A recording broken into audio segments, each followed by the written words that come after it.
Nagbibideo nga pala kaming magpinsan at napansin namin na may dalawang batang babae na sumusunod sa amin. At nakita nga namin na nahihirapan sila. Kaya naman tinulungan sila ng pinsan ko na magbuhat. Tanong nga pala namin kung saan sila nakatira.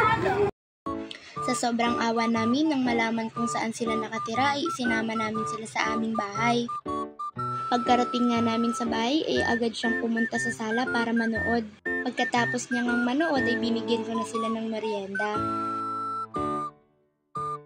Tuwang-tuwa nga sila dito nang matikman ng tinapay na bigay ko. Dito nga ay binigyan ko na sila ng tuwalya dahil umiiyak na sila.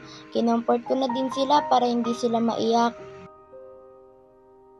Binigyan ko na nga rin pala sila dito ng tag 5 piso. Tinanong ko nga rin pala kung anong ulam nila. Nang malaman ko yun, binigyan ko sila. Tuwa nga pala sila dito nang binigyan ko sila ng kanilang pang-araw-araw na ulam. At dito nga ay napaiyak sila sa sobrang saya. Hinatid ko na nga rin pala sila pa uwi. At dito, nagpaalam ni sila ng tuluyan.